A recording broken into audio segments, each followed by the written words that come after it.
भोले बाबा के दौसा वाले आश्रम के आसपास के लोगों ने भोले बाबा पर कई गंभीर आरोप लगाए हैं। उन्होंने बताया कि बाबा भोले रसूखदार व्यक्ति हैं। उनके दौसा आश्रम पर जब वीआईपी लोगों का आना जाना रहा करता था, जिस दरमियान यहाँ दरबार लगा करता था, उस समय कॉलोनी के रहने वाले लोगों को भी कॉलोनी में आने जाने के लिए अपना आई कार्ड बाबा के निजी सुरक्षा गार्ड्स को दिखाकर जाना होता था। साथ ही भोले बाबा के सेवादारों में अधिकांशतः महिलाएं हुआ करती थी।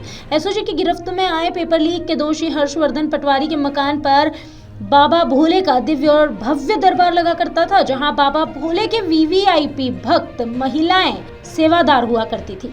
रसूख की बात तो यह थी कि जिस कॉलोनी में भोले बाबा का दरबार लगता था, उस दरमियान स्थानीय लोगों को भी अपने घरों में जाने के लिए आईडी दिखाने की आवश्यकता पड़ती थी। बाबा के समागम के दौरान इलाके में बाबा के प्राइवेट गार्ड्स मोर्चा संभाला करते थे। लोगों का तो ये भी कहना है कि महिला सेवादार यदि बाबा से मिलना चाहे तो गार्ड्स उनके साथ धक्का मुक्की भी करते, लाते घूसा तक मारा करते थे और भोले बाबा समागम के दौरान झूले पर बैठकर सत्संग दिया करते। पेपर लीक का आरोपी हर्षवर्धन मीणा के पड़ोसी पुरुषोत्तम ने बताया कि यहाँ पर बाबा के समागम के दौरान किसी भी तरह की व्यवस्थाएं नहीं हुआ करती थी। दिन में बाबा के लोग आते थे और रात भर सत्संग चलता था, जिसके चलते आसपास का माहौल भी डिस्टर्ब रहता था।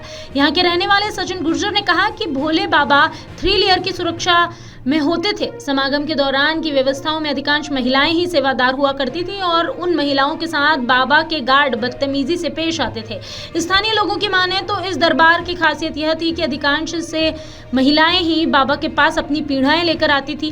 बाबा के आश्रम में महिला सेवादारों के कागजात भी मिले हैं और एसओजी की गिरफ्त में आए पेपर लीक मामले के दोषी हर्षवर्धन मीणा के लिए भी कहा जा रहा है कि जिस दौरान यहाँ दरबार लगता था, मीणा भी यही मौजूद रहा करता था। लेकिन जब से एसओजी द्वारा पेपर लीक के मामले में हर्षवर्धन का नाम आया, तब से हर्षवर्धन यहाँ नहीं दिखा।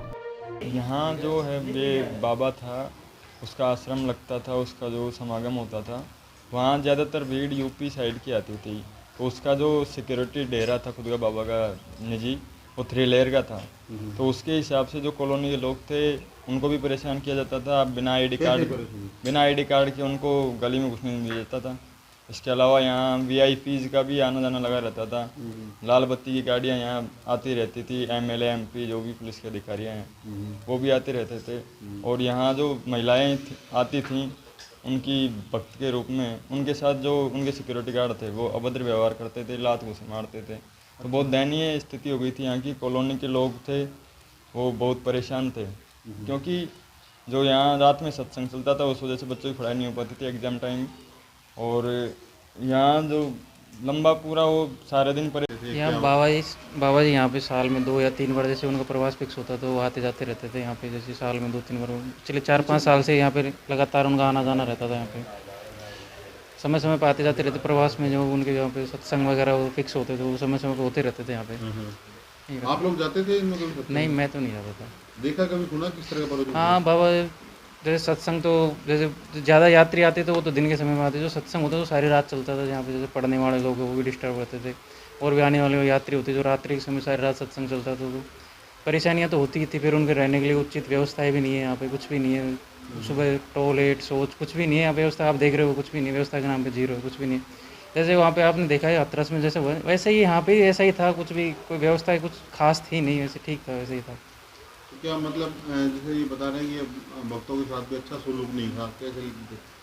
हाँ, भक्तों के साथ क्या भीड़ ज़्यादा आती थी एक साथ में। जो बाबा से मिलने के लिए पैर छूते हैं, कोई क्या करते हैं, जो बाबा आते जाते रहते थे तो उस टाइम पे वो वैसे सलूक करते थे जैसे किसी को ऐसे ही धक्का मार दिया, लात मार दी, किसी मार दी। ज़्यादातर महिलाएं बच्चे आते रहते थे। तो महिला प्रेमी था बाबा या क्या था?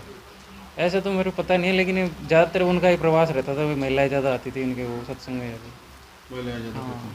अच्छा, पेपर लीक से बाबा का प्रचार जोड़ा है, किस तरह देख रहे हो?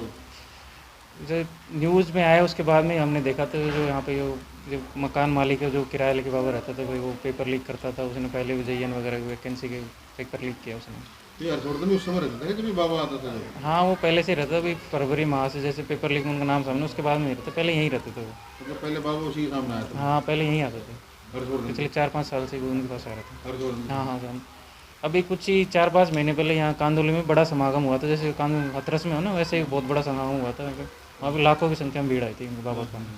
बहुत बड़ा कार्यक्रम था। अगर आप ये वीडियो YouTube पर देख रहे हैं तो हमारे चैनल को सब्सक्राइब करें और बेल आइकन को दबाना ना भूलें। अगर आप Facebook पर ये वीडियो देख रहे हैं तो हमारे पेज को लाइक करें।